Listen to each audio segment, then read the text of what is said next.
Hello दोस्तों, मैं अविनाश यादव फिर से आपका स्वागत करता हूँ आपके ही चैनल पे, जहाँ पे हम फाइनेंशियल मार्केट रिलेटेड इंफॉर्मेशन आपके साथ शेयर करते हैं, आपको नॉलेज प्रोवाइड करते हैं, जिसके मदद से आप फाइनेंशियल मार्केट में एक अच्छा अर्निंग कर सकते हो। अभी तक आप लोगों ने चैनल को बहुत सारा प्यार दिया है और आपके वैल्यूएबल कमेंट्स भी मैं पढ़ते रहता हूँ। आपका ऐसा ही प्यार हमारे साथ बनाए रखे और चैनल को मैक्सिमम लोगों के साथ शेयर करें। आज जो इन्फॉर्मेशन हम देने वाले हैं वो बहुत ही इंपॉर्टेंट इन्फॉर्मेशन है। आज हम बात करेंगे ईटीएफ के बारे में। आपने मेरे प्रीवियस वीडियो में देखा रहेगा कि इन्वेस्टमेंट हम किस तरीके से स्टार्ट कर सकते हैं, उसके बारे में मैंने पूरी जानकारी दी थी। अगर आपने वो वीडियो नहीं देखा रहेगा तो उसका लिंक मैं डिस्क्रिप्शन बॉक्स में प्रोवाइड कर दूंगा। तो ईटीएफ एक ऐसा टूल है जिसके मदद से आप मात्र 100, 150, 200 रुपए से मार्केट में इन्वेस्ट करना स्टार्ट कर सकते हो। ये उन लोगों के लिए है जिनके पास इनिशियल लेवल पे बहुत ज़्यादा फंड नहीं है, ना ही मार्केट का बहुत ज़्यादा नॉलेज है, और वो मार्केट में जो सारी गतिविधियां चल रही है उससे कंफ्यूज है कि एग्जैक्टली इन्वेस्ट करें तो कहाँ पे इन्वेस्ट करें। इंडियन मार्केट में इन्वेस्ट करें, फॉरेक्स में इन्वेस्ट करें, क्रिप्टोज में इन्वेस्ट करें। तो जिन लोगों के पास इतना सारा कंफ्यूजन है वो लोग सिंपली ईटीएफ में इन्वेस्ट कर सकते हो। ये बहुत ही सेफर इन्वेस्टमेंट है और ये आने वाले फ्यूचर में आपको बहुत अच्छे रिटर्न्स दे सकते हैं। तो पहले तो हम समझ लेते हैं कि म्यूचुअल फंड या इंडेक्स फंड क्या रहता है। तो म्यूचुअल फंड यानी कि बहुत सारे लोग मिलके एक म्यूचुअल फंड कंपनी को पैसे देते हैं। जो म्यूचुअल फंड कंपनी जिनके पास एक्सपर्ट की टीम रहती है, जो हमारे बिहाफ में मार्केट में पैसा इन्वेस्ट करते हैं और जो उसमें से जो कुछ भी प्रॉफिट होगा वो हमारे साथ शेयर करते हैं। सेम इंडेक्स फंड भी ऐसे ही रहता है, बट इंडेक्स फंड में कंपनी क्या करती है, इंडेक्स फंड में बहुत सारे लोग एक म्यूचुअल फंड कंपनी को पैसा देते हैं, बट वो म्यूचुअल कंपनी किसी एक्सपर्ट को हायर नहीं करती वो फंड्स को इन्वेस्ट करने के लिए। तो सिंपली वो mutual fund company directly index में पैसा इन्वेस्ट करती है और इंडेक्स जिस हिसाब से रिटर्न्स देगा उस हिसाब से वो प्रॉफिट हमारे साथ शेयर करती है। अभी यहाँ पे बेनिफिट क्या होता है, अगर आप म्यूचुअल फंड में इन्वेस्ट कर रहे हो, इंडेक्स फंड के अलावा अदर किसी म्यूचुअल फंड में इन्वेस्ट कर रहे हो, लाइक आप मिड कैप, स्मॉल कैप या लार्ज कैप म्यूचुअल फंड्स में अगर इन्वेस्ट कर रहे हो, तो वहां पे होता कैसे, एक्सपर्ट वहां पे काम करते हैं और इसके वजह से आपको एक्सपर्ट्स को फीस देनी पड़ती है। बट अगर आप इंडेक्स फंड में पैसा इन्वेस्ट करते हो थ्रू द म्यूचुअल फंड, तो वहां पे कोई भी एक्सपर्ट काम नहीं करते, कंपनी डायरेक्टली इंडेक्स फंड में पैसा इन्वेस्ट करती है। उसके वजह से जो एक्सपर्ट का फीस है वो आपको वहां पे नहीं देना पड़ता।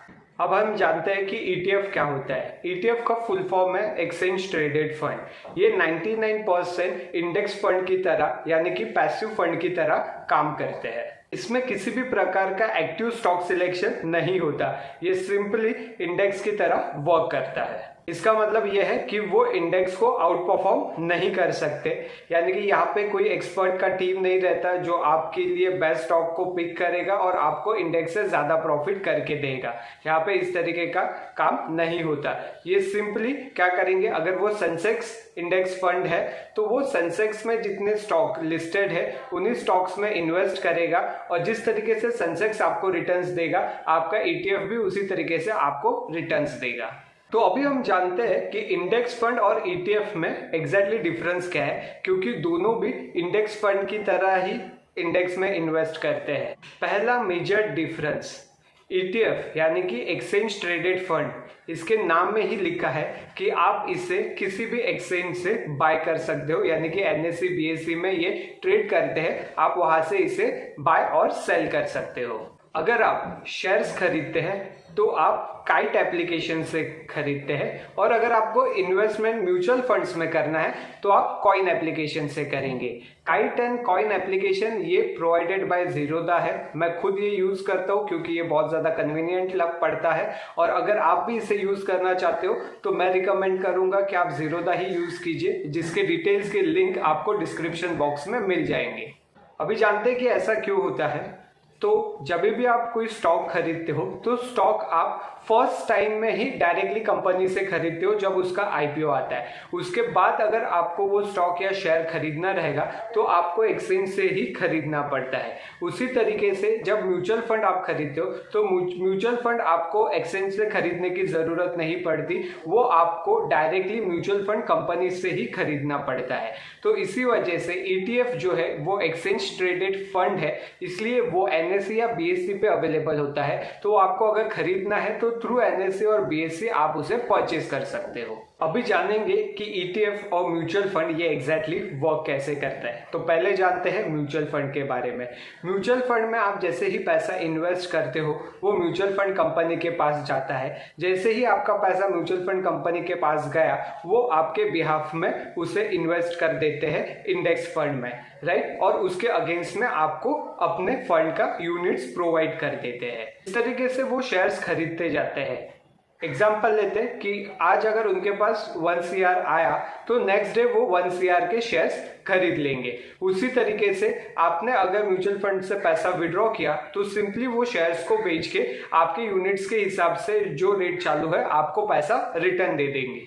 अभी ETF में कैसे होता है? ETF में सिंपल है, ETF या एक्सचेंज ट्रेडेड फंड है। तो आप जब भी ETF खरीदना चाहते हो तो आपको NSE या BSE के वेबसाइट पे जाके वो पर्टिकुलर ETF को सर्च करना है और वहां से आप खरीदते हो। But at the time of selling, जब आप सेल करते हो तो मार्केट में ये शेयर्स की तरह काम करता है। जैसे हम शेयर्स को बाइंग एंड सेल करते हैं तो शेयर्स खरीदने और बेचने के लिए मार्केट में उसका डिमांड एंड सप्लाई होना भी जरूरी है। इसका एक एग्जांपल लेते हैं। फॉर एग्जांपल, मेरे रिलायंस के शेयर अगर खरीदने हैं तो सामने मेरे प्राइस पे रिलायंस का शेयर बेचने वाला भी कोई चाहिए, तभी तो इसे एक्सचेंज कहा जाता है, यानी कि ये एक्सचेंज होंगे, राइट। तो अगर मैं रिलायंस का शेयर बेचना चाहता हूं तो सेम टाइम पे रिलायंस का शेयर खरीदने वाला भी कोई तो चाहिए, तभी ये एक्सचेंज होगा। तो यहाँ पे थोड़ा सा डिफिकल्टीज हम फेस कर सकते हैं at the time of selling. But अगर आप वेल नोन ETFs में पैसा डाल रहे हो जहाँ पे वॉल्यूम बहुत ज़्यादा है और बहुत ज़्यादा लोगों का इन्वॉल्वमेंट उन ETF में है जहाँ पे हम ETF बाइंग एंड सेलिंग करते हैं, तो वहाँ पे आपको सेल करने के लिए ज़्यादा डिफिकल्टीज फेस करने की ज़रूरत नहीं है। तो अभी जान लेते हैं कि इसका वैल्यूएशन कैसे होता है। तो सिंपल है, अगर आप इंडेक्स फंड में इन्वेस्ट करते हो या इंडेक्स में इन्वेस्ट करते हो, जैसे कि अगर हम बात करेंगे तो अगर अभी निफ्टी 50 चल रहा है अराउंड 70,000 अबव, राइट, तो 17,000 रुपए हमारे पास अभी है तो नहीं उसमें इन्वेस्ट करने के लिए, तो आप निफ्टी 50 के इंडेक्स फंड में इन्वेस्ट कर सकते हो जिसका अमाउंट 17,000 से 100 टाइम्स कम रहेगा और जो आपके पॉकेट के लिए भी बहुत रिजनेबल है। और वहां पे आप आपके पैसा इन्वेस्ट करके स्टडी भी कर सकते हो कि आपका मार्केट एनालिसिस जो आप कर रहे हो वो सही जा रहा है या नहीं जा रहा। उसी के साथ आप सेंसेक्स ETF में भी इन्वेस्ट कर सकते हो, आप गोल्ड ETF में इन्वेस्ट कर सकते हो। तो जितने हाईली वोलाटाइल इंडेक्स है जिनमें आपको इन्वेस्ट करना चाहिए बट उनका अमाउंट ज्यादा होने के कारण एट प्रेजेंट आप इन्वेस्ट नहीं कर सकते, तो आप उन्हीं सारे इंडेक्सेस के ETFs में इन्वेस्ट कर सकते हो जिसके माध्यम से आपको सेम रिटर्न्स मिलेंगे बट आपका इन्वेस्टमेंट अमाउंट जो लगेगा वो कम लगेगा। और इसकी शुरुआत आप अर्ली एज से कर सकते हो। फॉर एग्जांपल, अगर आप कॉलेज गोइंग स्टूडेंट हो तो आपको पॉकेट मनी मिलते हैं, तो पॉकेट मनी में से 200-250 रुपए इन्वेस्ट करना बहुत ही इजी हो जाता है। बट इसमें रिटर्न्स आपको सेम एक्चुअल इंडेक्स में जैसा ग्रोथ होगा उस हिसाब से ही मिलेंगे। यानी कि यहाँ पे समझ लेते हैं, सपोज निफ्टी 50 17,000 से बढ़ के 10% से उसमें ग्रोथ हुआ, तो सेम आपके भी ETF में 10% का ग्रोथ आपको मिलेगा। वो अगर 10% डाउन साइड वो 10% डाउन हुआ तो सेम इफेक्ट आपके ETF में भी दिखाई देगा, आपका ETF भी 10% डाउन होगा। सिर्फ यहाँ पे फ्लेक्सिबिलिटी आपको मिल जाती है इन्वेस्टेड अमाउंट में कि आपको बड़े अमाउंट से शुरुआत ना करते हुए आप एक छोटे से अमाउंट से ETF में शुरुआत कर सकते हो। और ये एक्सचेंज ट्रेडेड फंड होने के कारण आप यहाँ पे ट्रेडिंग भी कर सकते हो। तो अगर आपको ऐसा लगता है कि आपको निफ्टी में ट्रेड करना सीखना है पर निफ्टी में ट्रेड करने के लिए आपके पास बड़ा इन्वेस्टमेंट नहीं है, तो आप इस छोटे से इन्वेस्टमेंट से भी 200, 250, 300 रुपए से भी निफ्टी में ट्रेड कर सकते हो। आपका जो कोई भी स्ट्रैटेजी रहेगा, जो कोई भी आपका एनालिसिस रहेगा, वो वहां पे किस तरीके से वर्क हो रहा है ये आप उसे क्रॉस वेरीफाई कर सकते हो। तो मेरे ख्याल से अगर आपको इन्वेस्टमेंट की शुरुआत करनी है, आप इनिशियल लेवल पे हो, आपको मार्केट के बारे में कुछ भी पता नहीं है, तो ऐसे टाइम पे बेस्ट ऑप्शन आपका रहेगा कि आप अगर ETF से स्टार्ट करेंगे तो आप मैक्सिमम बेनिफिट उठा सकते हो। सेम टाइम पे आपका पैसा मार्केट में इन्वेस्टेड भी रहेगा, रिटर्न्स भी जनरेट होते रहेंगे और आपको वक्त भी मिलेगा कि आप इस मार्केट को समझ सको, सीख सको और आने वाले टाइम में इस मार्केट से बहुत बढ़िया पैसा कमा सको। तो अगर इंफॉर्मेशन आपको अच्छी लगी रहेगी तो इस वीडियो को आपके फैमिली एंड फ्रेंड्स के साथ शेयर कीजिए। कुछ आपके कमेंट्स रहेंगे तो आप कमेंट सेक्शन